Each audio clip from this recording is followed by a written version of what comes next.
Ladies and gentlemen, our referee has called a stop to this contest, declaring the winner by knockout and new MMA show!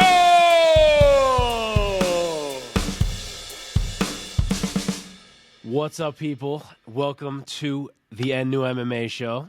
Things look a little bit different here this week because we are without our middle image where Mike Hansen usually resides. Unfortunately, he has the COVID, so he's not feeling too hot.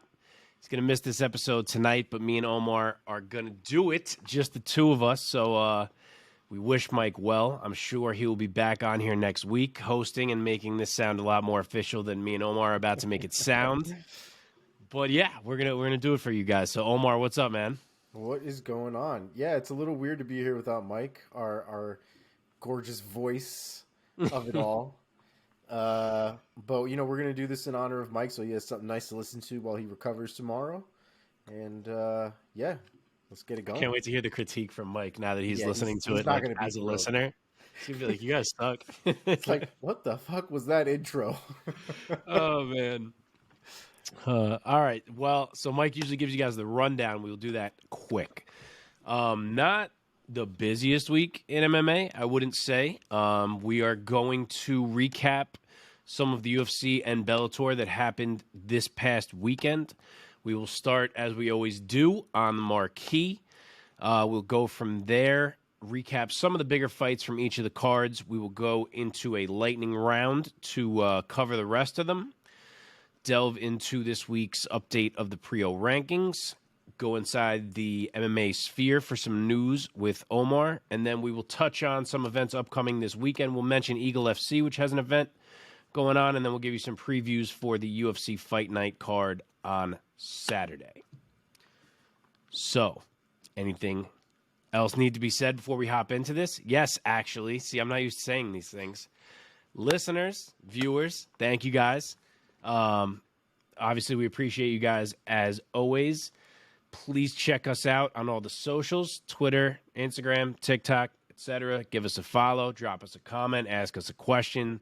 We love interacting with the direct messages. Would love to have more of them to bring them up on air. We've had times where we get some and then it goes quiet. So if you got some questions, things you want us to talk about, definitely shoot them over. Twitter, Instagram, doesn't matter.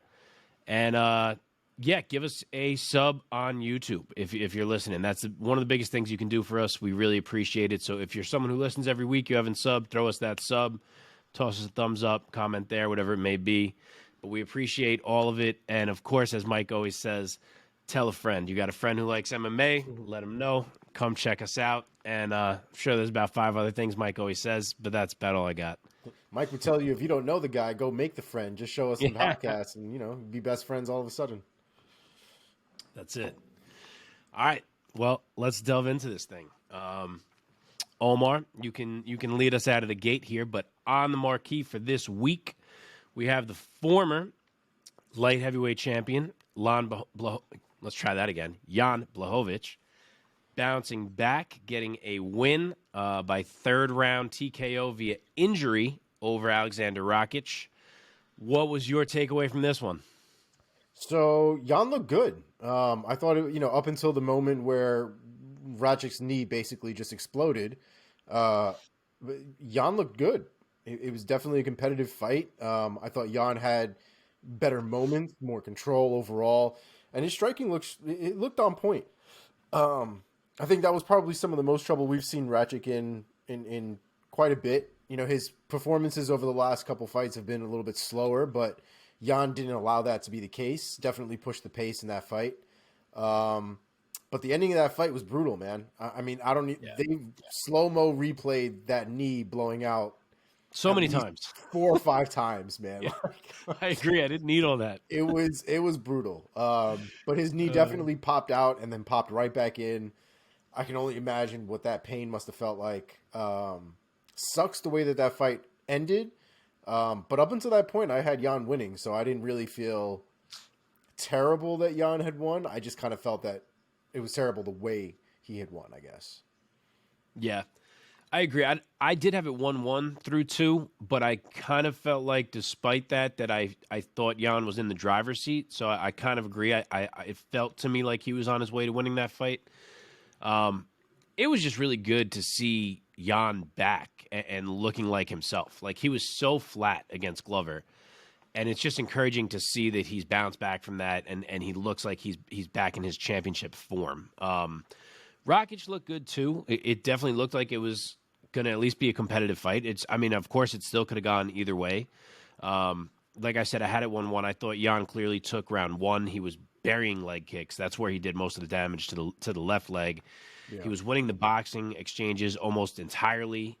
Yes, he got cut early, but it was like by the edge of the glove on a jab that wasn't even really impactful. So that was like a little more of a free cut thing than something that was so much damage. And also, he was checking a lot of kicks in round 1 that Rakic was throwing with that right leg, which is the leg that ended up getting hurt. Round 2, I did give to Rakic on the back of the takedown. It was nothing dominant that he did down there, but he did good work. And then the knee pops pretty early in round 3, and we're kind of robbed of the rest of it. So obviously it was an awful break for Aleksander Rakic. He did mention that he may have heard it previously in camp. But at the same time, like, I'm curious of your take on this, considering you train, which I do not. Am I bugging to kind of wonder if Jan deserves some credit? Like, that left calf was swollen up so bad from all the leg kicks that Jan was burying that Rakic was probably putting so much weight on that right leg in all his movements, and like so much more pressure than he's usually placing on that leg. And then it pops. Plus, Jan was checking kicks that he was throwing with that leg all night. So part of me feels like there's a way to give Jan some credit here as well. Obviously, it's kind of a freak thing, but I don't hate giving Jan some credit for it. No, I mean, there was definitely damage done to the leg leading up until that point. It wasn't like it was, like out of nowhere, I guess, in that sense. The other thing that you brought up was he overcompensating on one leg for the other? And so taking something from the MMA sphere that we were going to get into, since we're talking about it, I'll just pull it out now. He had so he ended up with a torn ACL in his right leg. Turns out he's had a couple of torn ACLs in his left knee prior to that right knee getting torn apart. So it sounds like he's had knee injuries in the past. So it's very possible that his right leg has been overcompensating for his left leg up until this point. And especially when the left calf starts to swell up like a balloon. Yeah. And he's got to compensate even more. So it probably didn't help that it sounds like both of his knees at this point are jacked up. So he's going to need surgery for the right leg at this point. But it just sounds like it was kind of working against him at that point. It was just a matter of time before it went, whether it was in a fight or in training. I've never had an injury to that extent. I've seen guys in the gym with some injuries here and there, but I don't think I've ever seen somebody with a massive injury where they've had to, kind of be off of their feet or anything like that, or should be off of their feet. Yeah. Either way, I feel like that felt like one that we might see again down the line. I mean, who knows how long Jan is around? He's certainly up there, but like Rakic is not going anywhere, assuming he heals fine from this. He's young in the game still. Yeah, I agree. And we probably won't see Rakic back until probably the end of the year. But he's not really going to go anywhere, so I think it'll happen. Yeah, I think more than that, probably more than end of year. We're already in June. Yeah. Almost June. We're in May, actually. Yeah, you're right. But yeah, I mean, obviously we hope Rakic recovers, comes back the same guy, but I'm happy to see Jan back in there looking like a championship caliber fighter. So with that said, what are you thinking could be next for Jan? So for Jan, I mean, it's hard not to want to give him another title shot, right? Like Glover was talking about going out there defending his title, and then whoever's the winner of that fight though just should be getting Jan for the title shot. I'm very much okay with that at this point. I think Jan's earned it. Jan did work when he was at the light heavyweight division. He had his moment with Glover. He talked about not feeling normal for that fight, feeling flat. Why is he tired after half of a round? All these different things that sounded like they went wrong. But he picked himself right back up. He went right back to the drawing board, came back, still looks good. Hard to deny him a title shot right now with the way the light heavyweight division looks. So I'm down for that. Yeah, I have no problem with it either. I definitely think there is a world where he gets an immediate title shot, especially if the Magomed Ankalaev and Anthony Smith fight ends up being, maybe a bit more toward the boring side, there's no standout winner, I almost guarantee it would be Jan who gets an immediate shot again at that point. It is possible that the winner of that Ankalaev-Smith fight does it in like a really impressive way and looks great, and people kind of start buzzing about them getting it instead, in which case I could actually see Jan end up fighting that winner, but either way, he's either getting it or he's going to be like one step away here. So, yeah, that was a big one for him. And Rakic obviously is going to be out for a while here, so there's no real point in matching him up, but I'm sure whenever he is back, he'll be returning to a top 10 opponent, so we will see. All right. Anything else you want to say on that one? That injury that Glover had in his eye, man, that looked like one of the most painful things. That Jan had, you mean? Yeah. What did I say? Glover. Oh, no, not Glover, no. Jan. Yeah, that looked like that dude had a cut like right on the inside of his eye. Yeah, it looked like it was the edge of the glove. Did you see? Like it was like a jab that slid through, and it looked like it was just like the side of the glove that like sliced it. That was a unique one. You don't really see that too often. It's almost like a paper cut of the highest order, like big version. Yeah. Yeah. All right. So, in the other main event of the weekend, switching over to Bellator, we had a clash for the interim welterweight title over in London. Originally, we were supposed to see MVP getting his title shot against Yaroslav Amosov. Obviously, he is off being the good Ukrainian that he is, defending his country right now. So you have Logan Storley stepped in. An interim belt was created, and a fight that was not the greatest fight we've ever seen occurred. What'd you think of it?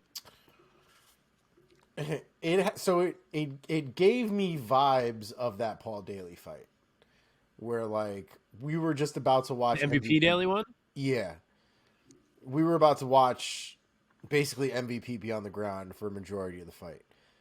The thing that I was annoyed at by the end of that fight was the lack of action from Storley. All the control in the world, no actual doing anything with it. I would argue, and I'm probably going to argue, that MVP did more work, even from the bottom, than Storley did from the top. Yep. It's not the first time we've seen somebody on the bottom win a decision that way, especially when the person on top is literally holding them and doing nothing else. So I was glad to see that one judge did give MVP 3 rounds to 2. I understand why some of the other judges gave them 4 rounds to 1.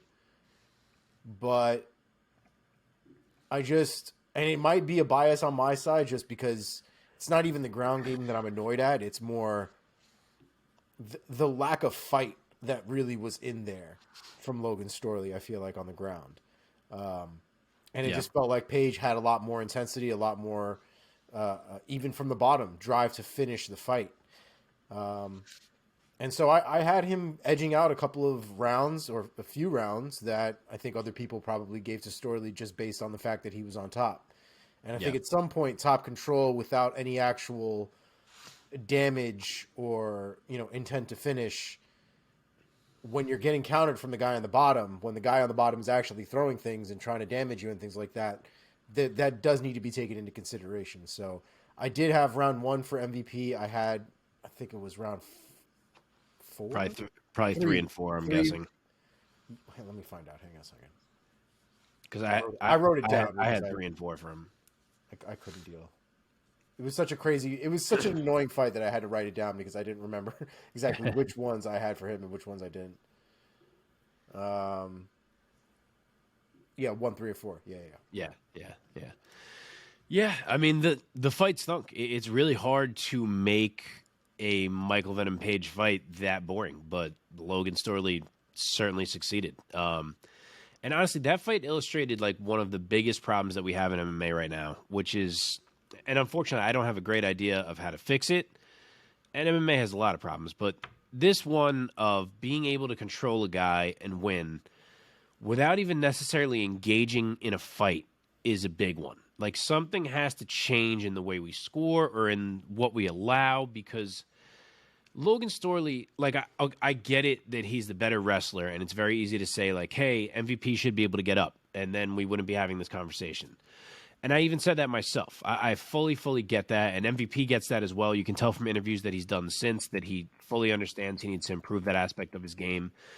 But at the same time, the job of MMA promotions is to put on fights. And when you have a guy who is the superior wrestler or grappler come into a fight and say, all right, I'm going to use my wrestling to nullify my opponent for as long as I possibly can, but not actually look to hurt my opponent or land strikes or submit him. I'm just going to try to keep him stuck so that he can't do anything to me.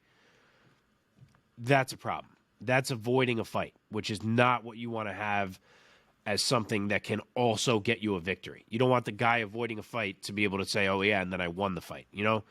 So it's something that Pride would have carded you for and would have never let fly.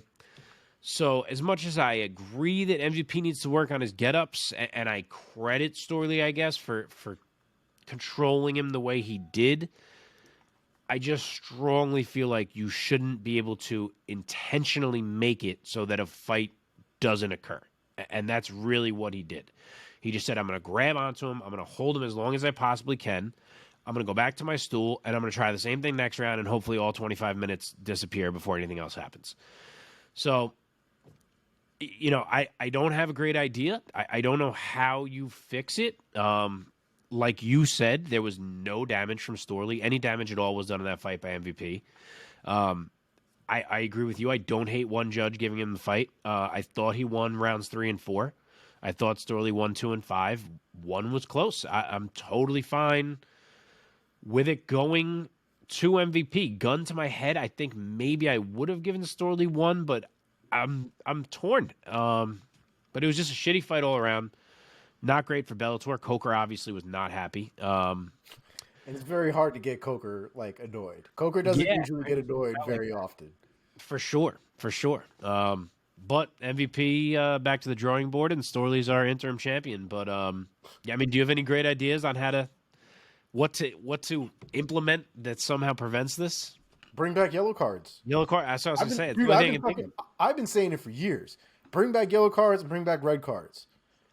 You need to start implementing stalling. Stalling needs to be eliminated, period.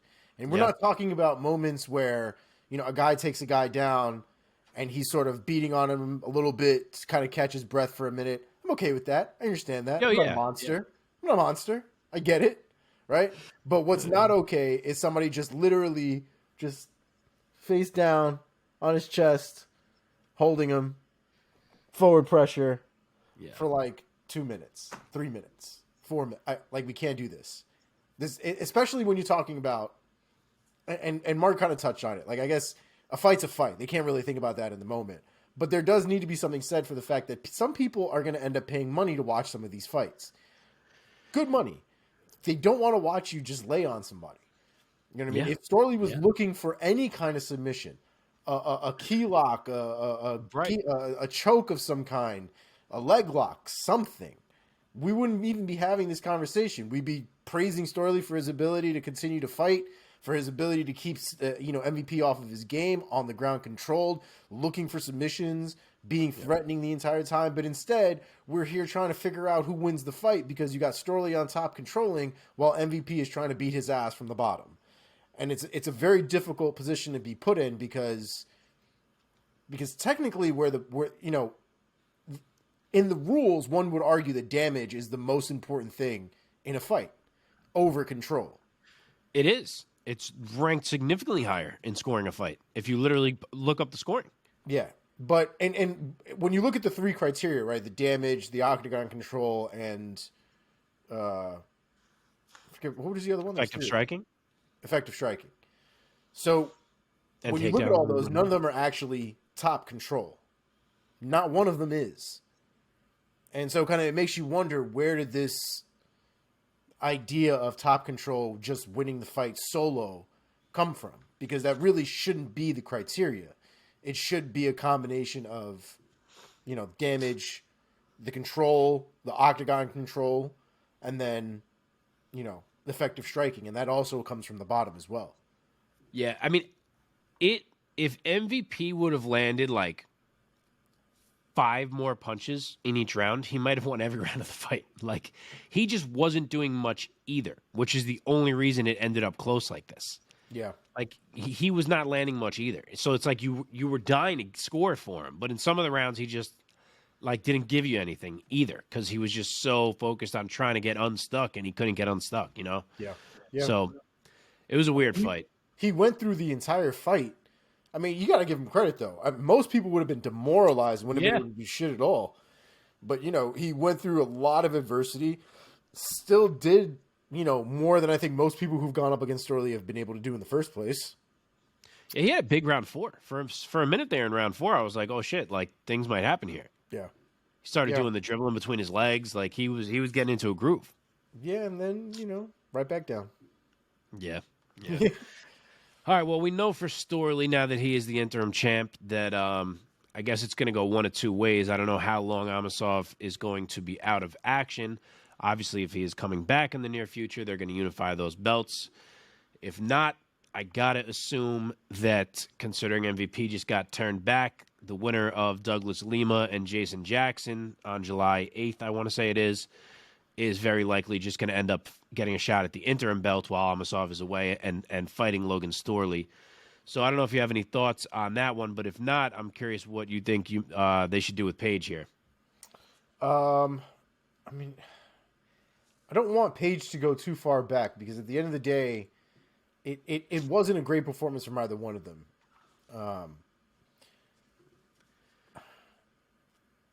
I guess at this point, if you give whoever the winner is of Douglas Lima and Jason Jackson, you know, the winner would get Storley. Maybe the loser gets Paige.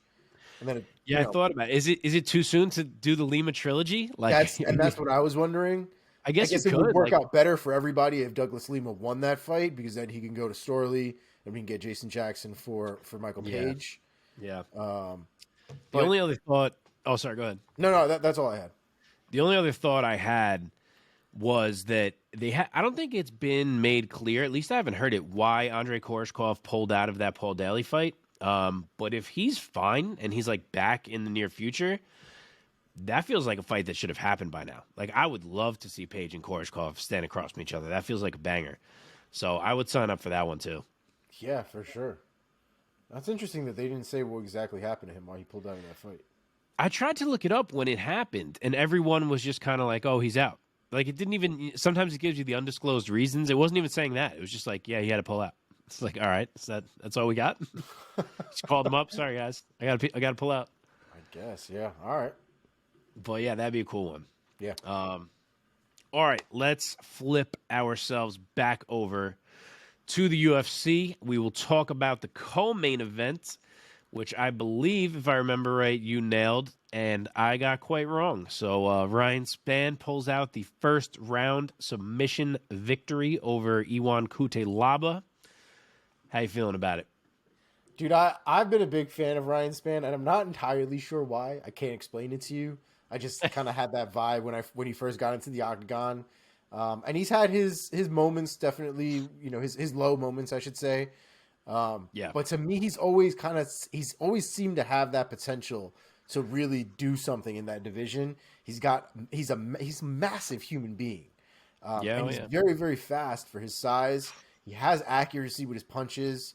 And as you saw this past weekend, he knows how to put a submission together. So he's got all the ingredients that you need for somebody to be in the elite of the light heavyweight division. We just need the consistency from him to be the thing going forward. So I think he can do it. I hope he can do it. But Ryan Spann, man, I love watching that dude fight. He's a good time. Yeah, he's shown a couple times now that he can snatch up a quick guillotine. So that's got to be factored in, I would say, in breaking him down going forward, that you don't want to be leaving your neck out there. But yeah, obviously I took Ion in this one. I got it wrong. The length was a big factor. Ion was getting caught early, but he clinched up, got a big takedown, and I thought he was going to be okay. They get up, he gets another takedown. Like, he just seemed like he was in control. Spann kicked him off beautifully at one point, and he kind of just dives right back in, gets another takedown. And I was like, man, I thought it was exactly what I thought. I was like, the pressure of Cutelaba is just too much, like, for Spann to operate. And then Spann kicks him off again, and Ion just swings the biggest swing. I want to say it was a left hook that you could possibly swing, and slips and falls face forward into a guillotine.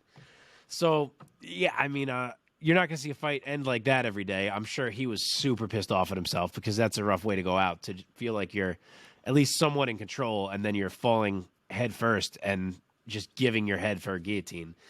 So I don't know exactly how much it tells us about Spann, because he was a little bit gifted the situation, but it was a beautiful guillotine nonetheless. Ion had no choice but to tap or nap in there. He was not getting out of that. Much needed win for Spann, as you said, to try to kind of right the ship, get some consistency going. But yeah, he's a dangerous finisher. He reminded people of it here, and it's a big win for him. And like I said, for Ion, it's kind of got to be a tough loss, but it happens.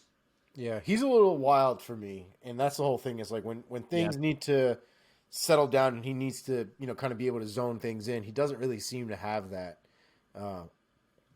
Like under his belt. So yeah, honestly, the whole reason I picked him was because of the Devin Clark fight right before it, where he fought like he was finally under control. Like, if that fight had never happened, I would have had no faith in him. But after I watched that fight, I was like, shit, I think this guy's putting it together. And then we dived head first into a guillotine. So yeah, but let's focus on Spann here. Huge win for him. What do you like for him next? So I definitely want to see Spann move on up. Damn it, I don't have. He's too low in the rankings that he's not on the UFC's rankings. Is he not ranked, Ryan Spann?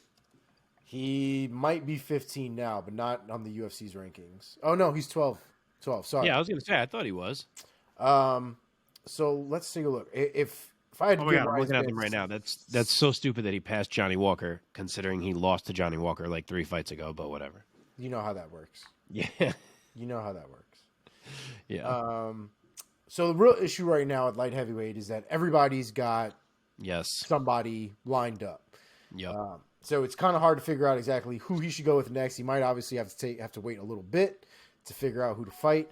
The only person right now that I don't think is scheduled with anything right now is Dominic Reyes. Yeah. And so honestly, you want to throw in Ryan Spann with Dominic Reyes? I don't hate it. I don't either. I will watch it. I saw him tweet that he is targeting Q4 to come back, Reyes. But I guess that's not terribly far away from now, so it could still work. 100%, and Ryan Spann didn't get hurt in that fight. So I don't see why he couldn't make that turnaround. It's like 6 months away. It's fine. Yeah. I meant he might not want to wait that long, but that's fair. But if you're getting a shot at Reyes, probably worth it to wait. Especially if it's a number 6 spot. Yeah, I would. Yeah. I would agree. Actually, they have Dominic at 7 now officially. But yeah, I'm still under the impression that Dominic Reyes at this point is a little overrated. I will probably need to be proven wrong going forward, but I'm not super high on Dominic Reyes at this point. His performances just haven't been. A loss is one thing.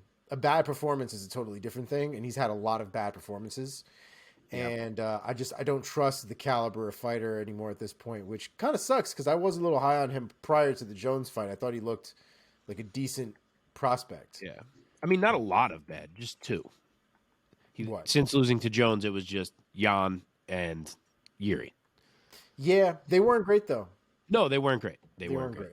Granted, it's the top guys. Sure. But yeah, I had your same Reyes idea, and then I kind of thought in the other direction, if Spann didn't want to wait that long, giving him another fight that was kind of at this same level, because like you said, literally everyone ahead of him is either hurt or booked, so there's not really a ton of options. But I did think that I don't hate the idea of him and OSP getting in there. OSP's been kind of bouncing around divisions a bit, but it seems like he is staying at 205 now. He's always been like fringe ranked. I feel like kind of right around where Spann has been. I feel like they're kind of similar level of fighter. And if he wanted to stay busy, I feel like that's not a bad fight where if you get a win there, then it's kind of like you can't really be denied that you deserve someone higher up the line. Where do you have OSP in your rankings? So for reference, I have Spann a little lower than the UFC. I have Spann 14 and I have OSP 16. Oh, you have OSP ranked pretty high. Okay. Yeah. Yeah. Interesting. And I had Ewan 19 for reference, so it still would be a step up, at least according to myself. But yeah, all right, so let's go the other way. Any thoughts on someone you'd like to see Ewan get in there with? I mean, right now, off the top of my head, the one that sounds the most fun is a fight with Khalil Roundtree. That's a I scrap. I think that's a barn burner. I think they fought a while back, I want to say. They may have fought but I don't hate ago. running it back. Yeah, but 2019 they fought. But this is a different Khalil. I agree. It's Muay Thai Khalil. It's Thailand Khalil. Yes. It's fucking I like soccer that, kicking people in the chest Khalil. Yeah. But Cutelaba is I'm having less and less faith in him kind of as the fights go on. I know he had that fight with Devin Clark, but even still, it's just there's something about his wildness that people seem to be able to figure out, whether ahead of time or in the moment. But it hasn't been working the higher up in the ladder that you've been that you climb. So I think Roundtree is at this point, from the striking perspective, a lot more refined, and I think he'll definitely be able to find something to break Ion with. So I think it would be a fun fight to watch. I agree. I would love for Khalil to get that chance. We're both kind of using him the same way here. You're trying to use him as a springboard for Khalil. I was trying to throw him out there as a springboard for Tyson Pedro. Oh, yeah. I know it might be a little aggressive to throw Pedro with like a berserker like that when he only just came back after so long and he fought like Ike Villanueva. But, I mean, he's Tyson Pedro. Like, let's get him in there. It's not and it'd be a solid way to get Pedro back in the mix. That's a fantastic pick. That's not crazy at all. R.I.P. Ion Cutelaba. Let's go Tyson Pedro, baby. Let's go. We're both trying to sacrifice the poor guy. All right, let's move down the line here. This one was a scrap. Katlyn Chookagian took a contested split decision over Amanda Ribas. What were your thoughts on this one? So I was watching this fight like, Mark might end up getting a tattoo of this girl at some point. Like, he's going to go from her harshest critic to all of a sudden like her biggest fan. Bro, she's turned it up, man. She's turned it up. It was a scrap, dude. I mean, it was hard to deny how good that fight was, as it went on. I will say I had Ribas edging out that fight 2 rounds to 1. You gave her the third? The third round. So you gave her 1 and 3? Yeah. Yeah. Fair. It was close though. It wasn't like, when Chookagian got the split decision, I wasn't like, that's a robbery. Right. But at the same time, I was a little concerned as to why they scored that third round for Chookagian, I guess. It just seemed like Ribas's round. The first round was a lot closer, I thought, for the two of them than the third round. But yeah, it was a fun fight to watch regardless. You could definitely run that back at some point, and I'll be down for that. But it was a very good fight. I loved it. Yeah, it was a really good fight. Really hard to score. When I was watching live, I gave Ribas the first and the third. But the only one I was sure about was that Chookagian had won the second. Like, first and third, I was like, I don't know. I think they were Ribas. Then when I rewatched, I flipped the third to Chookagian, but I still wasn't sure about my first to Ribas or my third to Chookagian. Like, I feel like the only clear round was that Chookagian took 2. So for that reason, I don't hate that she walked away with it. It was a crazy fight, no matter who you scored it for. You got to give props to Amanda Ribas because she came up a weight class and she brought it to the number one contender at that weight. Yep. I gave round 1 to Ribas, round 2 to Chookagian. Like I said, on the rewatch, round 3 barely to Chookagian, but I almost want to watch it again because round 3 was so close, and I was very torn on it. Chookagian really poured it on in the final seconds of round 2 to put a stamp on it, which is why I think that was like the only round that wasn't really up for debate. But even with the loss, I know it's a tough loss. there's a lot of pros for Amanda Ribas coming out of this fight. Like, she went in there, up a weight class, as we said, brought the pace. She got the takedowns, got the headlock takedowns, which was not something I expected her to be able to land on a bigger girl like Katlyn. Had some control, 8 damage, kept walking forward, kept the pressure on her. There was a lot of positives for her coming out of that fight. I think what it boiled down to was just that her striking defense was a little more porous than Katlyn's was, and she didn't carry the same power in her shots that Katlyn did. So while she still could have got that decision, I think those were kind of 2 differentiating factors that maybe the judges were looking at. And Katlyn, on the other side of the coin, did exactly what she had to do. She dealt with the takedowns. Yes, she got thrown a couple times, but she mostly nullified whatever happened on the ground. She worked her way back up, and then she leaned on landing the more powerful shots and came out of there the winner. So tough fight, real good fight, but I think both girls come out looking pretty solid from that one. Yeah, Chookagian's got some real nice straight punches, man. They extend real far, both her jab and her cross. It's really nice to see the way that she throws those. Yeah, it's just nice to see that she has finally reached a point in her game where she is letting her body go forward into strikes instead of like leaning back and doing that nonsense that she used to do. Yeah. So she's actually getting some impact on her strikes now, which is kind of changing her game. Like the old Katlyn, who didn't have that impact on her strikes, would not have won that decision. I don't think. I think the impact was the sole thing that swung that her way. Yeah, she damaged Ribas in that fight for sure. Ribas walked out of there with some blood on her face for sure. Agree. So she's still number 1 at flyweight. Obviously, we have Taila Santos booked against Valentina coming up. I think maybe about a month from now, maybe even sooner. I forget. But what would you do with Katlyn at this point? Katlyn just needs to stay put. The one thing that I took away from the Chookagian Ribas fight was neither one of those girls are doing anything to Shevchenko. Well, no one is.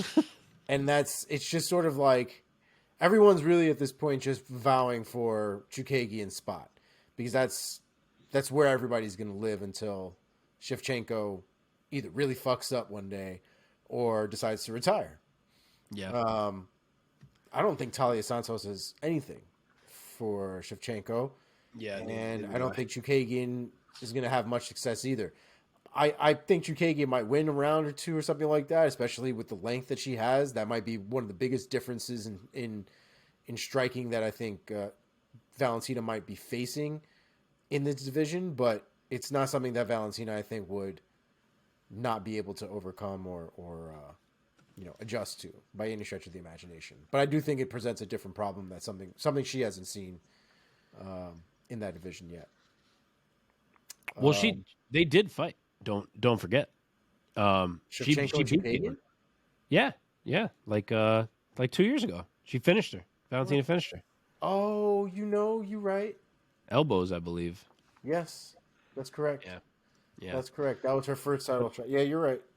Yeah, I do think it's been long enough, and Katlyn has kept winning enough that we're reaching a point where the UFC might be like, it's getting a little hard to deny giving her a second chance. Like you said, she's almost like the second champ. Like she just sits at number 1 and turns people back. Yeah. So I wouldn't be shocked if she does end up being in a title eliminator against one of Manon Fior or Alexa Grasso for the next shot. I feel like all 3 of those girls are right there. Alexa's resume is maybe a little more up and down, but I do feel like the UFC likes her, so I wouldn't be shocked if she was put into that spot. Granted, it's possible they could just do Fior and Grasso, so it's definitely a fresh face, and Chookagian still kind of gets left out. So we will see. Honestly, if she ever did get left out, I would kind of like to see her against the winner of Lauren Murphy and Miesha Tate. I think that'd be a cool one, especially if it's Miesha. Katlyn and Miesha, I would be into that one. Well, didn't Miesha go? Oh, yeah, Misha's now at 125. Misha's coming into the division. Yeah, coming down. Right. Yeah. And then speaking of coming down, I got to assume Ribas is going back to 115. I haven't heard it officially, but I know she was originally supposed to be fighting at 115 here, and that I forgot who her opponent actually was, but it was Katlyn that said, hey, I'll step in if you want to fight me at 125, and obviously Ribas jumped at it to fight the number 1 girl. But I got to think she's headed back down. So if you're looking at the strawweight ranks, is there anyone that you'd like to see her matched up against? I mean, at this point, especially going up and putting on the fight that she put on, it would be hard to kind of deny her somebody with a little bit of a name at this point. Maybe Tisha Torres, having recently gotten turned back by Mackenzie Dern, would be a good fight. That's exactly who I was going to say. Stylistically, I think it'd be a fun fight too, man. The striking from both of them would be super interesting. I agree. I feel like they both present challenges where whoever won that fight would come out looking pretty good. Yeah. All right. On to another women's fight on this card that was also a scrap, a little more one-sided. On the prelims, we had Viviane Araujo winning a unanimous decision over Andrea Lee. This one had some action. What did you think of this one? This one was also a scrap. I felt for Andrea Lee by the end of that fight, man. She looked like she was busted up. Araujo is, I mean, those were some scary strikes in there for a while. She caught Andrea Lee a few times throughout that fight. It got rough in there. It got rough in there for quite some time. I'm sure Andrea Lee was glad it wasn't a 5-round fight because that would have just been even worse. Yeah, for real. But yeah, man, solid fight from Araujo. Way to really stamp a performance against somebody for sure. Yeah, Andrea Lee. This is another one that I got wrong. This was a little shaky on this card for the first time in a bit, but Andrea Lee looked so good in round one that I was sitting there like, man, I was torn on this one when I picked it, and thank God I picked Andrea Lee because she looked freaking fantastic. And then, boy, Viviane Araujo is just a tank. Like, she takes damage like it's nothing, and she just keeps coming at you. Like, you have zero breaks in there. There is no catching your breath with her, and her wrestling was on point in this one. Granted, Andrea kind of made some mistakes that maybe helped Viviane along at times with a couple of the takedowns, but she's so strong. It's so hard to shake her control. And Lee has such nice technique and beautiful striking. I really want to emphasize that she was throwing some impressive strikes in there. But when you crowd her like that, she's going to have problems. And that's what happened here. She was tough as hell. She survived some miserable spots. I thought she was maybe going to quit in there a couple times, but credit to her, she didn't. But it was a clear W for Araujo, and it was a big statement win for her, in my opinion. The UFC, I'll get to this later, the UFC had kind of already ranked her fairly high. I hadn't done it yet. I felt like she didn't have that quality of win, and this one I thought was a big stamp for her. I thought this really legitimized her in the division. Yeah, I agree, man. It was a great performance. Like, we talk about wins and losses and all that kind of stuff, but this was a genuinely good performance to put on, for sure. Yeah. All right. Well, where would you go next with Viviane Araujo now that she has kind of bumped up in these ranks here? So this is another one where this division, is on the move a little bit, and people are kind of already, scheduled up. But I think it'd be interesting. Right now, Grasso and Fiora, I don't think are technically scheduled for anything yet. Nope. I think they're the only two that are kind of free in that top echelon.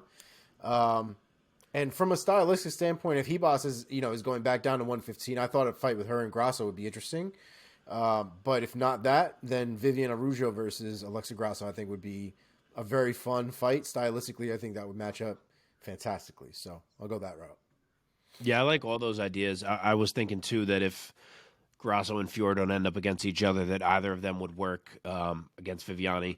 I also thought that if Taila Santos loses that title fight to Valentina, that putting them two in there would be a great matchup. Just two strong, powerful Brazilians going at it. I think that one could be a scrap. So yeah, she's got some options. As for Lee, she's looked good. She can't seem to string any wins together, though, to make a run.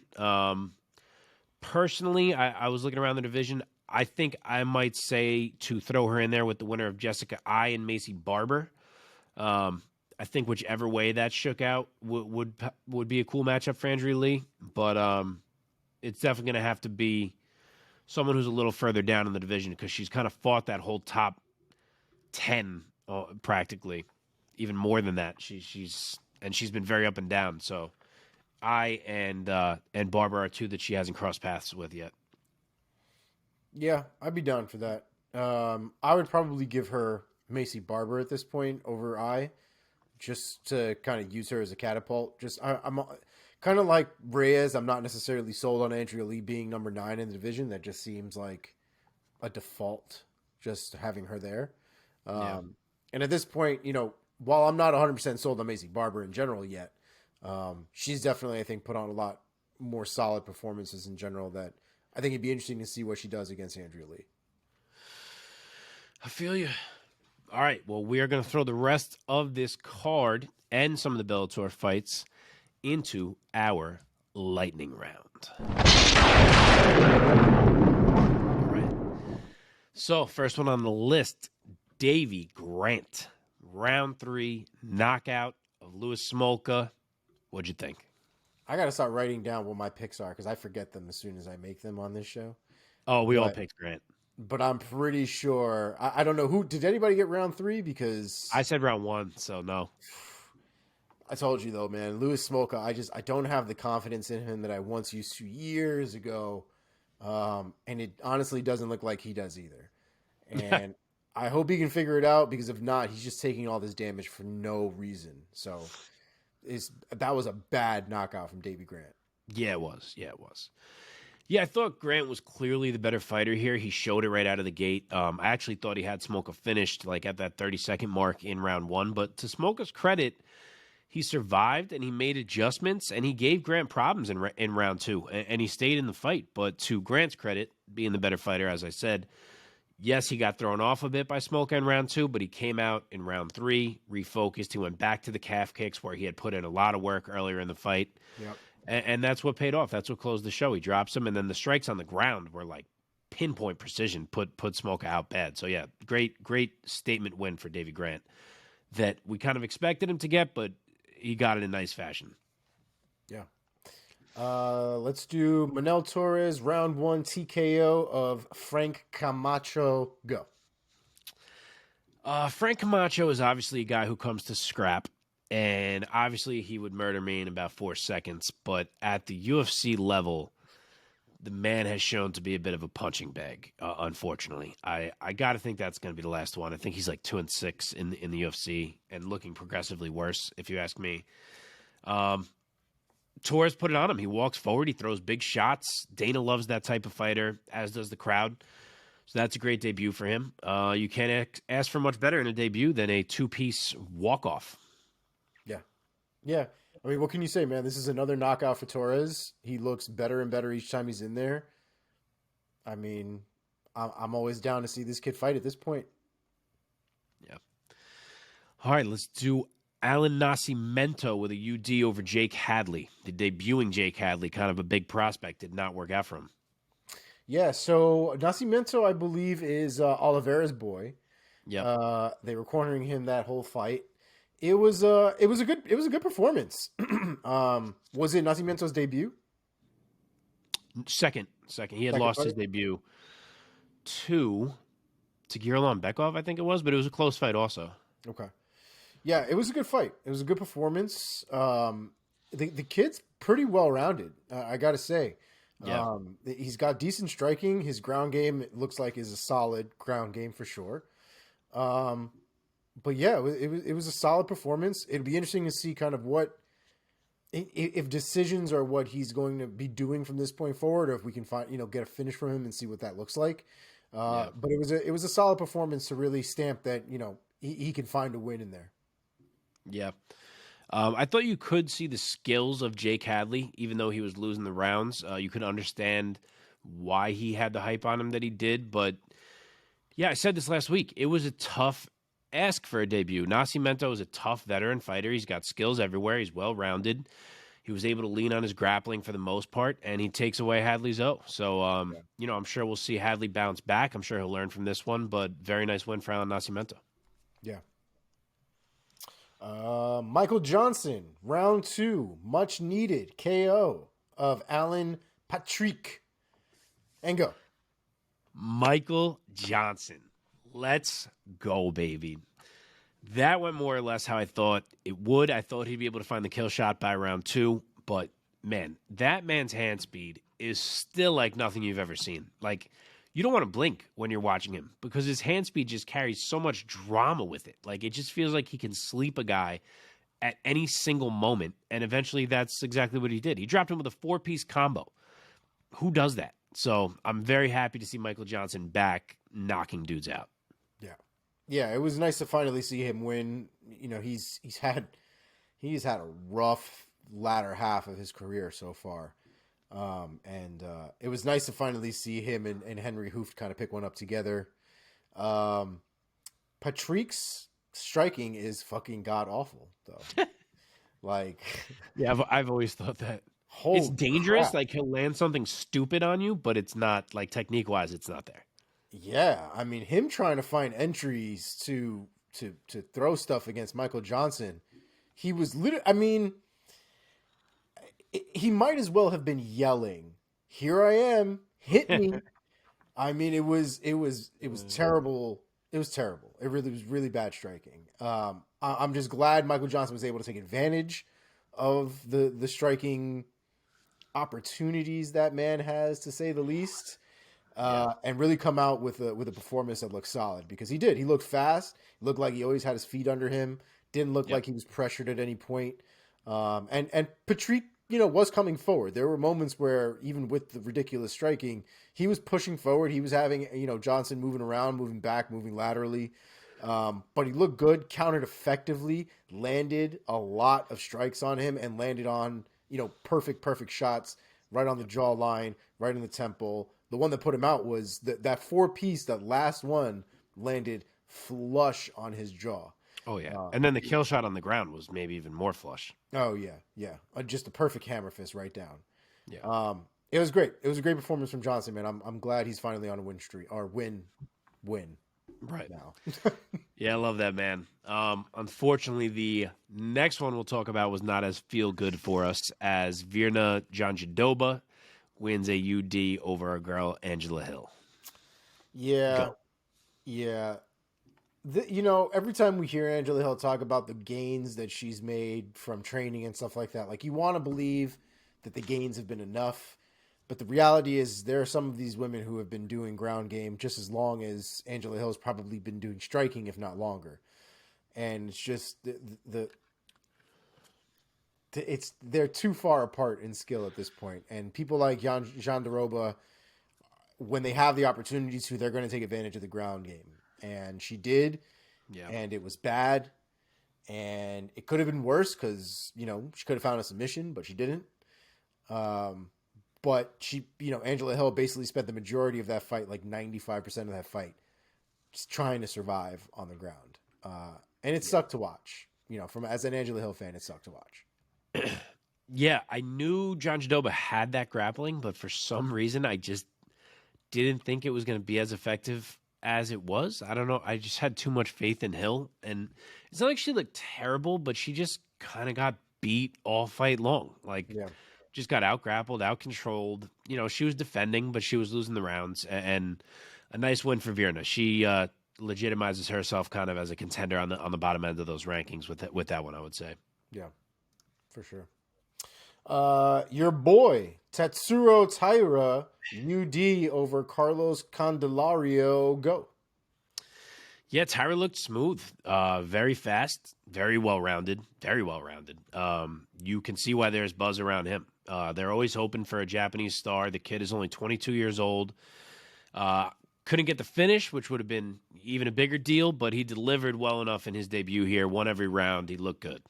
Yeah, I would 100% agree with that. I was actually impressed with his ability to go from one, discipline to the other.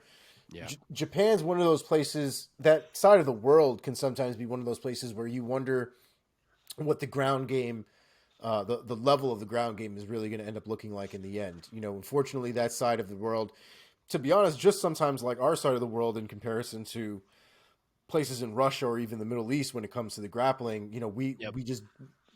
we kind of can sometimes lack what they have. And sometimes it's like that for some of the Asian communities in terms of our wrestling. So it was nice to see, his ability to kind of go from a solid striking base right down to a wrestling base, find the control. His ground and pound opportunities, I think there's more than I think he showed. I do think the moment got to him a little bit. I think you could see his hesitancy in a lot of moments. And with that, he was still able to beat that kid's ass for 3 rounds. So I expect some good things from him going forward, kind of once he gets settled in and gets comfortable with the area, the surroundings around him, being in the UFC now for a little bit, not his first fight, that kind of stuff. I think we'll see some good things from this kid. Yeah, I agree. All right, last one on the UFC docket was Andre Petroski with a first-round submission of Nick Maximov. Go. Well, I think I'm done with the Nick Maximov stuff at this point. I like his talk. I like his jawing. I like the camp that he comes from.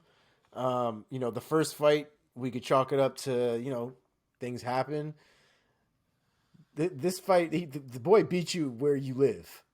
He beat you exactly where you live, and he did it in less time than it took for you to walk out to the cage. So I'm done.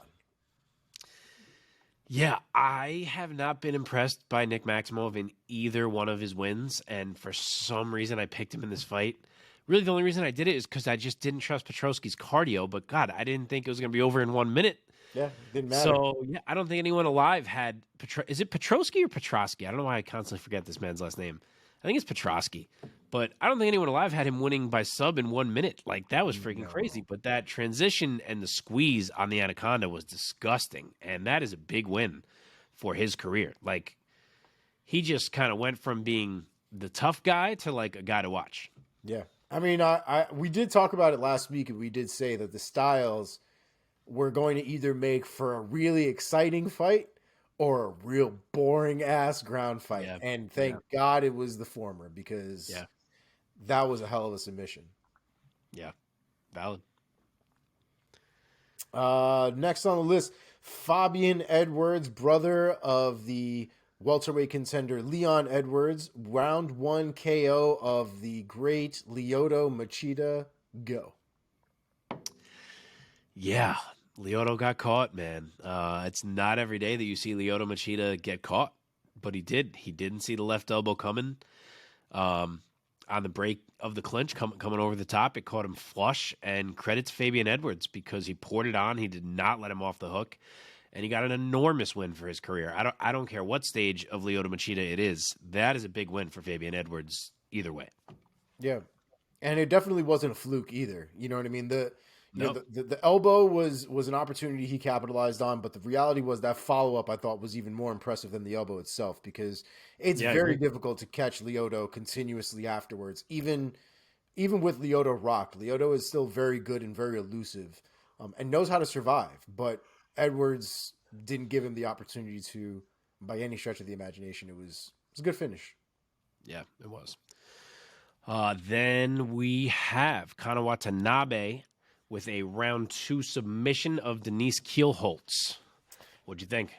I thought it was a great finish. Definitely one of those triangles where you didn't know what was going on. I think a lot of people were kind of sitting there and watching like, does she have it? I don't know if she has it. She might have it. I don't think she has it. And then next thing you know, Watanabe is screaming bloody murder, and this girl's just walking off, just all sad. And Watanabe wins. Submission finished. Great triangle, great fight. Fantastic performance. Yeah, this was a crazy one. I don't think I expected a grapple fest. Like, obviously, Watanabe is looking for that, but Kielholtz kind of played her game, and Kielholtz even had her in an armbar in round 1 at one point. And Kielholtz had her rocked, like, in the first 10 seconds of the fight. It was a pretty crazy fight the way it developed, but as I said, it ended up being a grapple fest, and the superior grappler came out on top in the grapple fest, not so surprisingly. So it's an interesting one because I kind of think Bellator was like, all right, if Kielholtz wins this fight, we can do her and Carmouche maybe, and we don't have to do the Velasquez rematch right away. Right. Watanabe won it, and she just got smoked by Carmouche 1 fight ago. So I kind of think this might have locked in that we're going to have an immediate rematch between Liz Carmouche and Juliana Velasquez. So we will see if that is the case. Lastly, but maybe bestly, Paul Daly, retirement fight in London. Walks off with a round 2 knockout of Wendell Giacomo. What'd you think of the whole moment for Paul Daly? I think that was a perfect fight to sum up Paul Daly's career. Yes. It was basically some adversity, some moments of these fucking guys don't want to fight me, and another moment of I don't care, I'm going to knock them the hell out anyway. Yep. That was Paul Daly in a nutshell. That's been Paul Daly's career in a nutshell. And I'm happy that Paul Daly is able to go out, seemingly healthy, relatively healthy, off of a win, and with a lot of fans and a lot of kind of respect from the organization that he's coming out of. He had a dark history in the UFC. That stain in the UFC will kind of be forever when we talk about his entire legacy, his entire career. But the reality is I think he made a definite change in his life. He wasn't always going to be that crazy ass 20-year-old kid that he was in the UFC. So it was nice to see kind of his career develop and him still always being at that elite level throughout his entire time. So For sure. good to see. Yeah, I don't know if I could say that better than you did. But that was awesome. That was vintage Paul Daly. He got out grappled in round 1. Like you said, he dealt with the adversity. There was like a moment there where I was like, oh man, like this might not be going the way we all hoped it would for Paul Daly. But he survives. He manages to stay safe. And then he gave the crowd and all of us exactly what we wanted. One more vintage Paul Daly KO. And God, was it a devastating one. Yep. But yeah, I mean, you can't script it much better than that. Congrats to Paul on a great career. Plenty of classic KOs. Fights we'll never forget, like his war with Nick Diaz. And being one of the trailblazers of British MMA, which he'll always be remembered for. For sure. For sure. I'll tell you right now, Mike would be so pissed at us for this lightning round. Because we talked too long? Spent so long talking about things. We do what we want when you're not here, Mike. Well, that does it for the lightning round. Next, oh, go for it.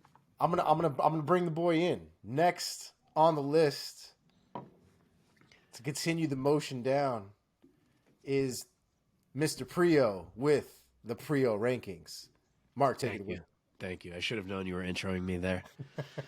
All right. So this week I only have risers for you. 4 risers. I had, obviously some people fell, but it was like 2 spots, nothing huge. So it's strictly risers that were noteworthy. My first one, we discussed her, Viviane Araujo. She moves from number 12 to number 7 in my women's flyweight rankings. The UFC already had her up around this level. I didn't think she'd earn a number quite that high yet. Like she'd beaten Roxanne Modafferi and Montana De La Rosa and some girls like that. I thought this one was the one that deservedly jumped her up to that level. So she is now number 7 in my rankings. Next one, a little bit of a small jump, but Virna Jandiroba. She crosses over my 15 threshold, so I thought it was noteworthy. She goes from 17 to 14 in my women's strawweight rankings. Similar to what I was saying about Araujo, it's a win that legitimizes her beating Angela Hill. As much as Hill's been up and down, it's still a quality win. Our boy, Andre Petrosky, moves from number 57 to number 44 in my middleweight ranks. And I said it a minute ago, I think that win really changes him from like, oh, that was the guy on Tough. He's kind of fighting randoms in his UFC career so far to like, shit, like, watch out for Andre Petrosky. Who's he fighting next? Yeah. So that was a big jump for him. And then last one was a debuting fighter. Manuel Torres jumps into my lightweight rankings at number 65 after smoking Frank Camacho. We will see how high he can get. And that is it for the Priaulx rankings this week. Very nice. With that said, I will now intro you, and we will go inside the MMA sphere with Omar Artola. Oh, yeah. All right. We have a few stories to go through, and then we have a lot of fight announcements that dropped this past week. So let's hop right into it. Top of the news here is some more information on Cain Velasquez, a little update. Unfortunately, Cain Velasquez was denied bail again by the judge for a second time. The father of the accused pedophile and the recipient of the Cain Velasquez bullet, Paul Bender is his name. He spoke out in court to deny Cain bail, saying, quote, "If given the opportunity, I believe he will try to finish what he started. I'm fearful for my life as well as the lives of my family. No amount of bail or GPS monitoring will stop Cain Velasquez." Yikes, that's a dramatic statement. It is very Hearing that makes me say it's not that surprising that they didn't let him out. They did not. To be honest, the way that the judge the statement from the judge made it sound like she had no intention of letting Velasquez out at all anyway. Wow. She has basically continuously said that his recklessness and his recklessness for human life is what has kept him in jail this entirety at this point. So it's not looking great for him, man. It's really not. To remind everybody, he is facing a minimum of 20 years in jail if he's found guilty for attempted murder. Currently, he's due back in court on June 10th for his plea hearing, so we'll get some more information after that. Ashley Evans Smith has been popped by USADA. She's accepted a 14th-month suspension. She last competed November of 2020, and she tested for a banned substance that was proven to be in her system after wrongfully prescribed by a doctor. I'm going to read the statement from USADA because it is just as screwed up as you think it is. It's kind of messed up that she's getting really in trouble at all because this is not one of those GNC runs that you ran to and just picked up some random shit. This was something that was prescribed to her by a doctor that she disclosed to USADA, and she's still getting in trouble for it. They mitigated it apparently, but she shouldn't. I mean, she should be suing that doctor. But that's yeah. You know. So the statement real quick, Evan Smith declared dehydroepiandrosterone, DHEA, on both of her doping control forms completed at the time of her positive samples were collected.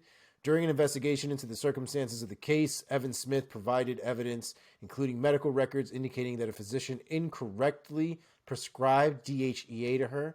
As such, USADA determined that Evan Smith's degree of fault was diminished and that she should receive a reduced period of ineligibility. She's also received a reduction for her full, complete cooperation. So the 14th month suspension, I'm not entirely sure if it's retroactive from when the fight happened, because if it is, then she's already out of it. But if not, then we might not see her back for a little bit. So yeah, that is that on that. I don't think it is. What's up? I don't think it is retroactive. I feel like it wouldn't have been like as newsworthy if it was. Yeah, they didn't say retroactive in the article. I don't think so. So she might be kind of screwed at this point. 14 months for something you didn't have real, that's a doctor's fault. It's messed up. So yep. I hope she figures that part out. Let's get into some fight announcements. Starting off the list here, Jake Matthews versus Andre Fiallo has been added to UFC 275 on June 11th. That is a fantastic fight.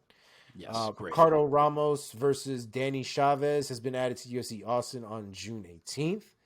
Umar Nurmagomedov versus Nate Maness has been added to UFC Fight Night on June 25th as well.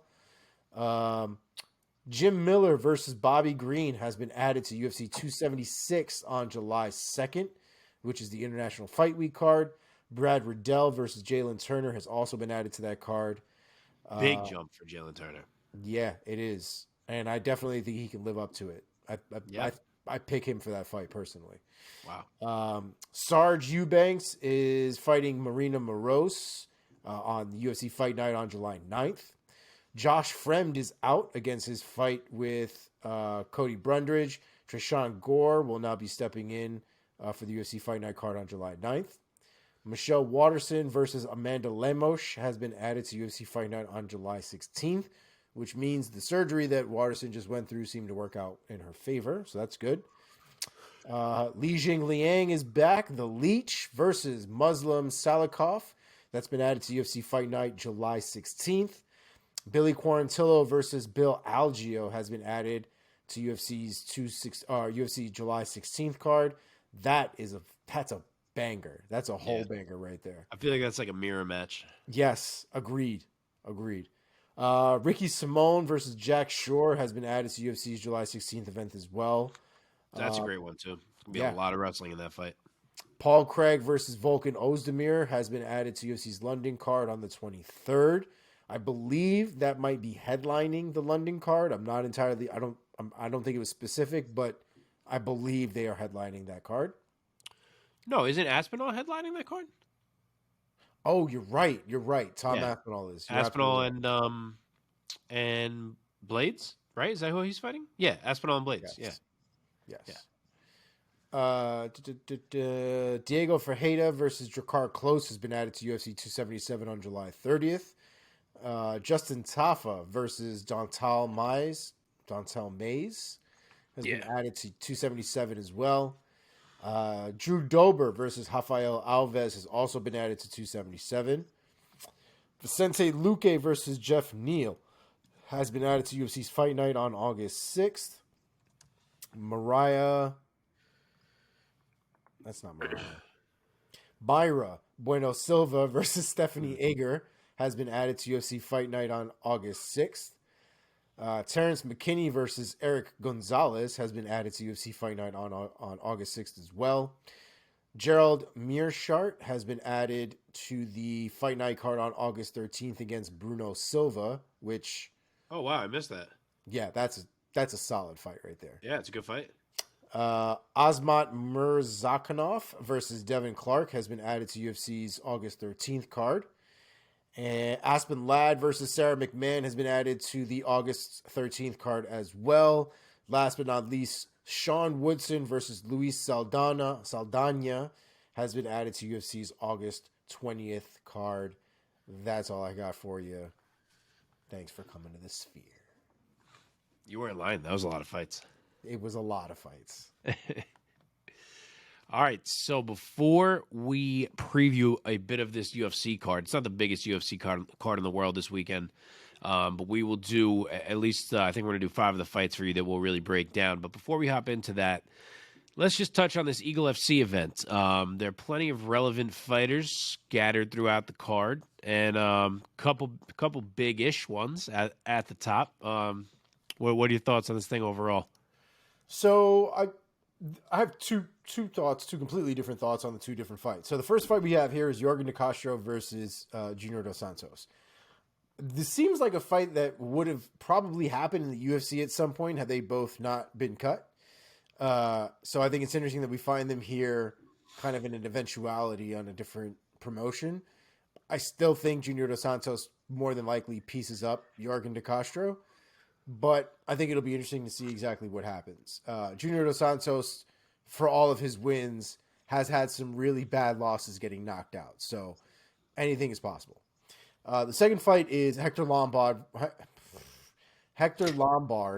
versus Thiago Silva. So for those of you who don't know, Thiago Silva is a fucking animal. Okay. That man has popped for steroids like at least twice, if not more. And he is a gigantic human being. He fights like he is the most angry person in the world, has some of the most vicious knockouts in UFC, and hasn't fought, I think we said, since 2019, was it? Yeah. So I really don't know what to make of it, but I can tell you right now that if I saw Hector Lombard and Thiago Silva standing next to each other, 9 times out of 10, I'm going to tell you that Thiago Silva is probably going to kill Hector Lombard. So I'm curious to look up the size differential. I'm doing it right now because obviously Silva was always a light heavyweight and a good sized one at that. Yeah. Whereas Lombard was a middleweight who eventually went down to welterweight. So here we go. Lombard is 5'9". Silva is he's only wait. Wrong Thiago Silva. Yep, wrong. All right, he's 6'1". Yeah, so 4 inches. Yeah. Let's see the reach. Lombard does have long arms. Maybe it's not as bad as I think it's going to be. Lombard. No, wait, no. What am I saying? Lombard has short arms. Yeah. So I knew his arms were in my head for a reason. Yeah, his reach is only 71. Let's see Thiago Silva's. Not terrible. 76. I mean, it's notable, but it's. I think the power differential is going to be obvious from the jump. Lombard is also not that great, to be honest. For all of his grappling and his judo accolades, like I never see him use it. I never see him like. He used to. When he was in his like Bellator heyday, he would throw dudes. Ronda was known for flipping a bitch in like every fight that she was in, right? Every one.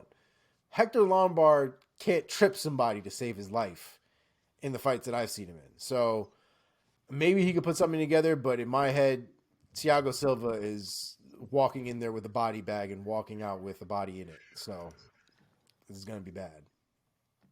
Yeah, I could see it. I will say credit to Eagle FC. There's a lot of names that are like relevant on this card. Like if I'm just looking up from the bottom, you got Sean Bunch, who's a solid bantamweight, obviously Bellator veteran. Sean Soriano, who was recently in the UFC. Roosevelt Roberts, who was recently in the UFC. Hani Marks, who's been around. Islam Mamedov, who I guess has left Bellator. He just fought Benson Henderson and Brent Primus, and now is popping up on this card. So maybe he is out of Bellator.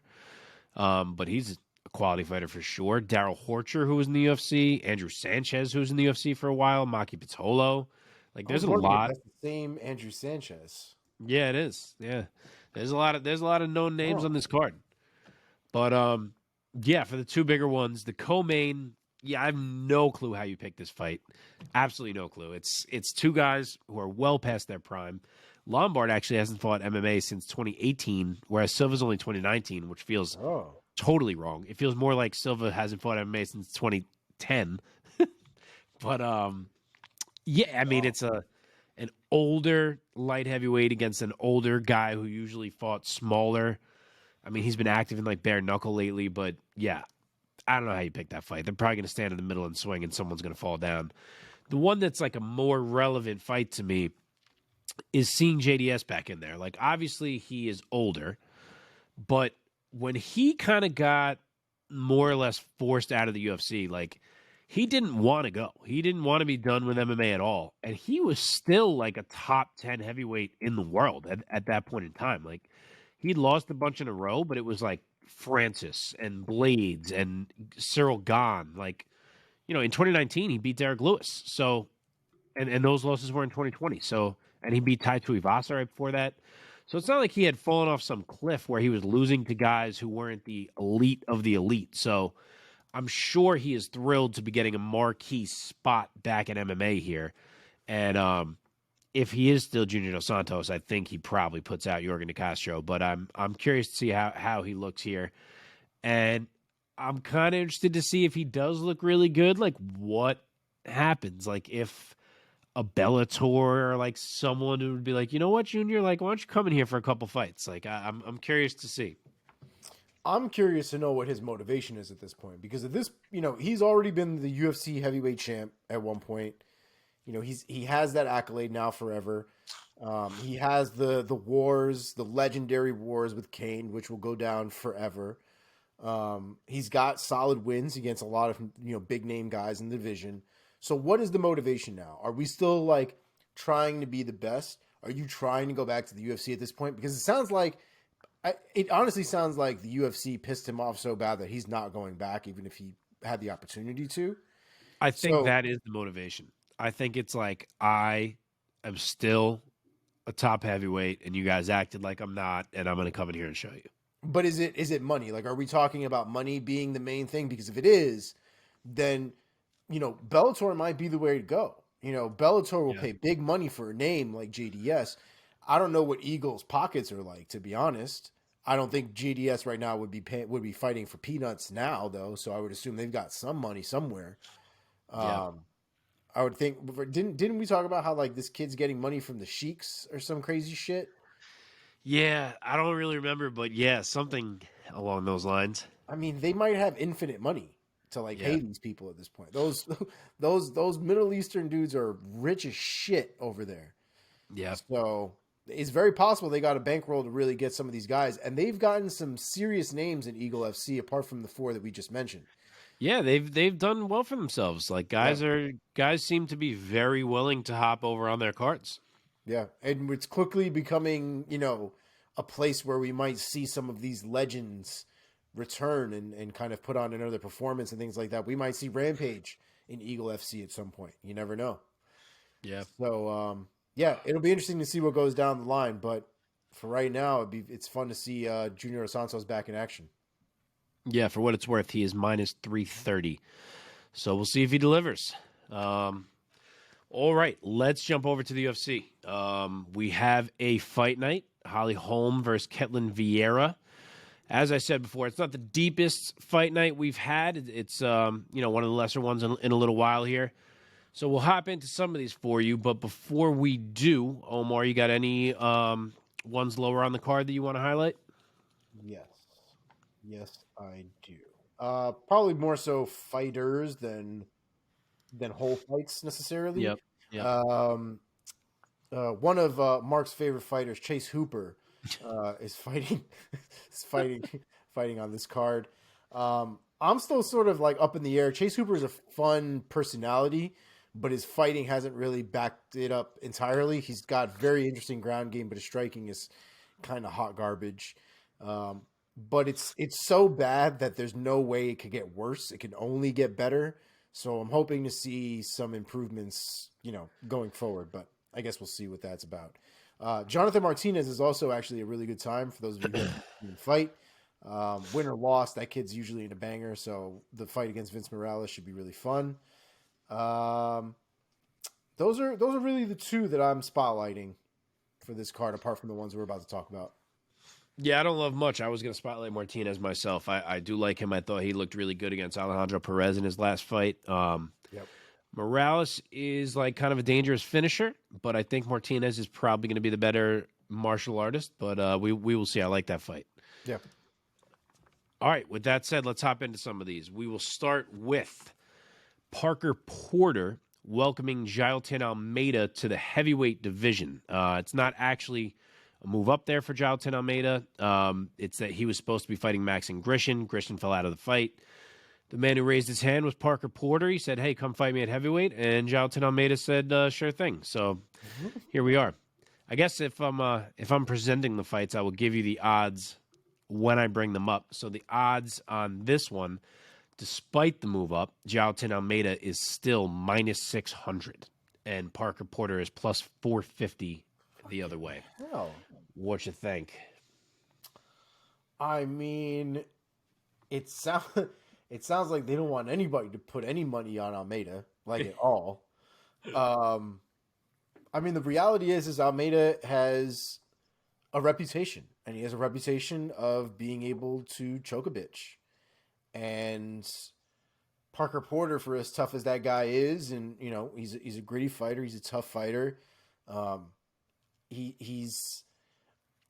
He's gonna spend, I would imagine, a majority of this fight trying not to get submitted rather than being able to actually do anything to Jailton Almeida. At heavyweight, things can take a turn real quick, so you never know. Yep. But all things are kind of leading to Almeida finding a way to take his neck home with him. So I'll go with Almeida by submission, round 1. Yeah, I tend to agree. It's crazy that Almeida is so big for 205 that he's coming up to heavyweight here, and he's still going to have a 3-inch height and 4-inch reach advantage on Parker Porter. Granted, Parker Porter is the way bigger guy. He comes in at the limit. Almeida, I imagine, will maybe get up to like 225, 230. Supposedly, he does have big weight cuts to light heavyweight, so I'm curious to see what he comes in at. But I just think Almeida is so much more skilled as the betting line suggests. Porter has won 3 in a row, but I've never been terribly impressed by him in any of them, really, to be honest. And Jailton kind of looks like a can't-miss killer. We called him the Brazilian Khabib after his debut. And I think the Brazilian Khabib, you would hope, is enough to take out Parker Porter, despite the weight difference. So I'll say he comes out aggressive. I'll say he looks fresh, not having to make that supposedly big cut he makes to 205. And I think he puts it on Porter. Porter's tough, so maybe he hangs around, but I'll say second round sub. Nice. Next on the list, Eryk Anders versus Yong Park. What do you got for the line for that one? So Park is the favorite here. He's minus 210. Anders is plus 170 as the dog. Eryk Anders is a well-rounded, fundamental fighter. And sometimes that's a compliment, and sometimes that's a knock. And in this case, I just don't think that's going to be enough. I think Park is quicker. I think he's the more dangerous striker. He's tough to control, as we saw in his last fight with Gregory Rodriguez. Granted, he lost the fight, but it was because of striking, not because of any control. Park did a good job to escape everything in that one. So I think it's going to be tough for Anders to kind of do that grind out type of win that he has done to some people. Anders is durable, so I think he sees the bell, but I think Park is going to be feeding him a variety of shots, and I will say he wins AUD. What do you think? Yeah, Eryk Anders confuses me, man. Yeah, I agree. He's a real puzzle because there are some times where he goes in there and he like looks like a striker, and then there are times where he goes in there and he acts like he's a wrestler right out of Penn State, like trying to just go on the legs the whole time. You know what I mean? Not really trying to fight, but just consistently trying to get that takedown. Consistent. Yep. And I don't know if these are game plans. I was just going to say he's not a flowy fighter. He feels very game planny. Yeah, and there doesn't really seem to be a lot of adjustments. And the problem with being so game plan heavy is that game plans need to be adjusted on the fly. If something doesn't go right, or if something isn't going according to plan based on somebody, your opponent doing something or not doing something for that matter, then, you've got to make those adjustments on the fly. And Eryk Anders hasn't really shown that ability to do that. And I think that's where a lot of his losses come into play, because a lot of his losses, he's not usually, but he does have moments where he's winning those fights. Yeah, I agree. And then somewhere along the line, he just is not anymore. And it's really frustrating because, like, I'm an Eryk Anders fan. Like, I enjoy watching him fight. I enjoy listening to him talk. But he has a real problem of, like, getting the job done when he's in there. He has good moments and whatever, but he can't close out the night properly. And it's frustrating to watch. Park, on the other hand, is, he's had his fights in the UFC. He's won his decisions in the UFC. He knows how to win. He lost his last fight. He ended up getting caught in a striking in a barrage of strikes. But the reality is the kid, he knows how to win a decision. He knows what it takes to get there. And I would imagine he has the ability to stop Eryk Anders' game no matter really where it goes. Happy to be wrong, but I think that Park wins a unanimous decision. Plus, his nickname is the Iron Turtle. So, like, come on. Got to pick that guy. All right, let's move right along. Next one is Chidi Njokuani versus Dusko Todorovic. Todorovic is the dog here, plus 190. Chidi comes in at minus 230. What are you thinking? Yeah, I think we've talked about it here before, man. I was a big fan of his older brother when I was first starting to watch MMA. I liked his last fight. I'm pretty sure he murdered the guy in his last fight. Yes. And I think he's a killer, man. I think, I would imagine his brother's experience in this game early had to have put him almost, steps ahead of other people. Very similar to how, I can't remember his name. The guy that just lost to Pitbull after beating him. McKee? AJ McKee? Yes. How AJ McKee's father kind of came up in the ranks and kind of in relatively the OG world, was never championed himself or anything crazy like that in the UFC, but was able to kind of use his experience, use his knowledge to jump and launch his son farther than he was able ever to get. And it feels very similar with Chidi now and his older brother. So excited to see Chidi win. I'm going to go first round KO. I am too. I think this is another knockout for Chidi. He's longer, he's quicker, he hits harder. He's more battle tested at the highest levels. For those who may not know, you look at his resume, the guy's been around before he made it to the UFC. Like, he's fought some guys. He beat Max Griffin, who obviously is established in the UFC now. Granted, some of these wins were at welterweight. He's now up at middleweight. He's gotten bigger. But, yeah, he's a battle-tested guy. And Dusko has shown that he is there to be hit in his fights. He kind of leaves his chin out there a bit at times. He's not a great wrestler for it to be enough to change the fight, and I think he's going to eat a big shot. So I will say Chidi wins round 1 knockout. Yeah. And one other one another person he's knocked out that we've talked highly about multiple times on this podcast is Andre Fiallo. Andre Fiallo yes. continuously murders people in the UFC. Yep. He got slept by Chidi in under a minute in their fight. So Chidi is no joke, man. No joke. Yeah. Yep. I agree. What's next? Next on the list, Santiago Ponzinibbio versus Michel Pereira, the fight of the button mashers. What is the line for this one? So we get into the bit of higher level fights on this card now with the main and the co-main. This one is real tight. Pereira slight favorite, minus 125. Pons is even money as the dog, plus 100. It's a hard one to pick. If this matchup was made just one fight ago for each guy, I think I would have been picking Ponzinibbio with some confidence. But today I think I'm picking Michel Pereira. I'm just not sure this fight is going to look terribly different from the fight that Pons just had with Jeff Neal. Like, he's still skilled. He's still tough as hell. He doesn't go away. But I think he can be outstruck at this point in his career, and I think Pereira is a guy who can do that to him. And as for Pereira, I would have said he's a guy who may gas and who may wilt late to like Santiago's pressure. But after his last fight against Fialho, I don't feel as worried about that either. So I feel like their two most recent fights have kind of changed my take on this fight. I don't know if I'm making too big of a swap just off one fight. But I'm leaning Pereira. He's tough. He can take a punch. So can Pons. So that's why I think we'll probably get a banger here. But I think Pereira can land on him from distance, land with more frequency, and win at least two of these rounds. So I will say Pereira UD. I did not realize Fialho has already fought 3 times this year. Yeah, dude. He's booked in June already. Fucking in Singapore. Crazy. This man is fucking maniac. Monster. Yeah. Yeah, I would have to agree with your take. Ponzinibbio was out for a little while. I know he had, what did he have, knee injuries, leg injuries? Dude, he had a lot. He was also sick with something. There was a lot of bad breaks that he had. Yeah. And when he came back, you know, he hasn't looked like the killer that he was before he left.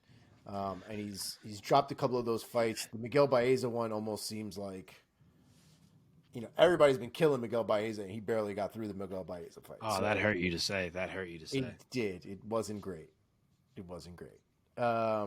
So I agree. I at this point, in order for me to believe Ponzinibbio has what it takes to win, he'd have to show it, because there's nothing of recent value that I can take away to say that he's going to beat Michel Pereira. Whereas Michel has made significant leaps and bounds in his game, being able to control the craziness, the unnecessary fucking 540 spins and the backflips and all this other nonsense that like just makes him gassed by the beginning of the second round. Yep. With nothing having gotten done. He's really been able to rein it in and really been able to put on some fantastic performances, even talking a little shit here and there. It's he's been fun to watch and effective, most importantly. So I'm going to go with Michel Pereira. I do think that Ponzinibbio lasts, like you said. I don't think he gets knocked out. But I do think it's a unanimous decision and not a close one. All right, let's close this out. We go to the main event. Holly Holm returning after a year and 7 months out of action. She is taking on Katlyn Vieira. Holm is the favorite here. She's minus 250. Vieira is a plus 200 dog. What do you think? I gotta say, man, I still like Holly Holm.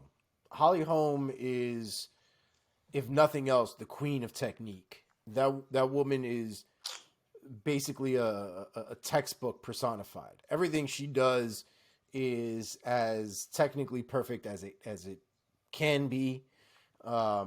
She's had her blemishes here and there, but the reality is that the girl is very, very good at everything that she does.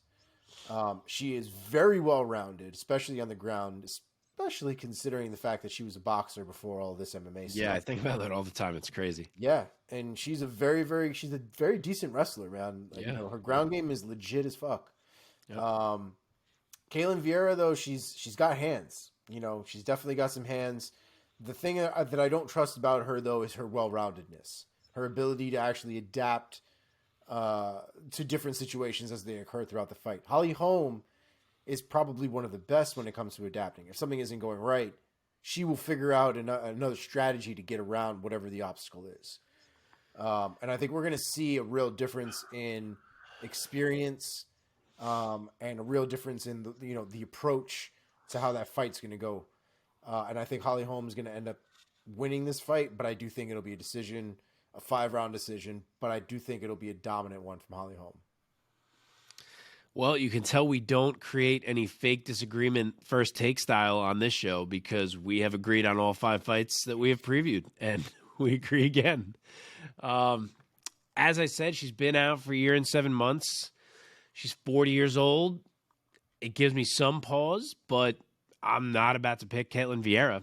She doesn't really do it for me, so Holly Holm it is. And honestly, there's no reason to pick against Holly and assume that a fall off is happening until we actually see a fall off. Like, she still looks fantastic. There is no fall off. The people that she's lost to are all champions for the most part. Yeah, absolutely. All champions. Even Jermaine Durandamy at this point had a belt. So it's valid. Yeah, she's much faster in foot speed and in hand speed. She has a lot more activity. Her pace is better. I trust her cardio more in a 5-rounder.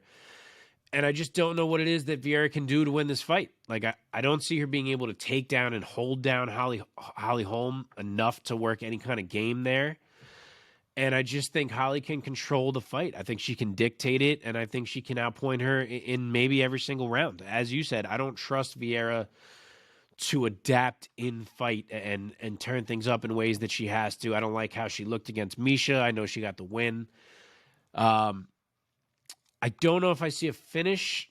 I do think there were a lot of opportunities for Misha to land big on Vieira that she missed, and I think that Holly will find some of those.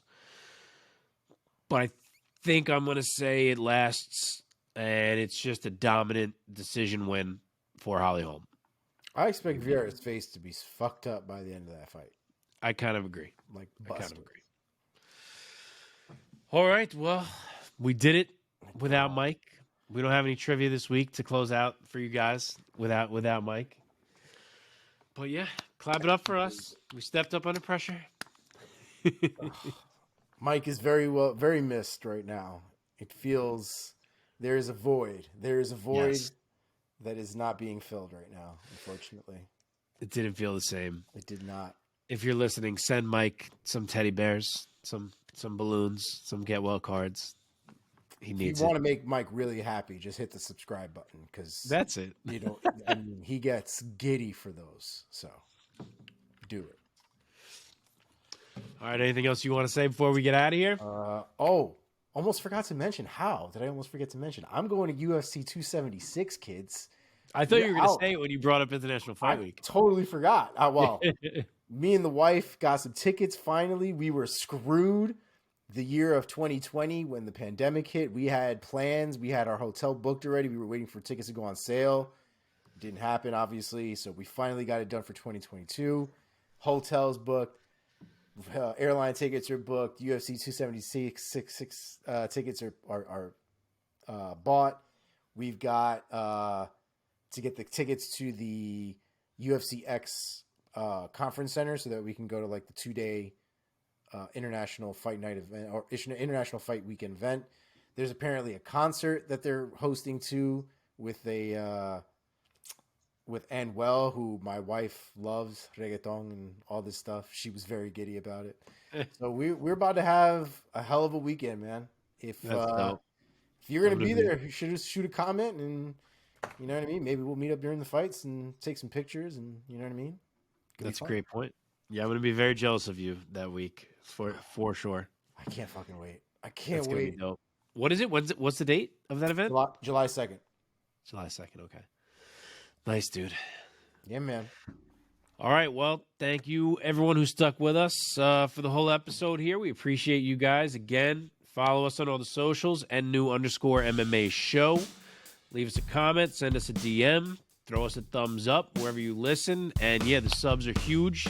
We would appreciate it. And we will see you guys next week. Cool. All right, Mike. Miss you. Miss you, Mike. Peace.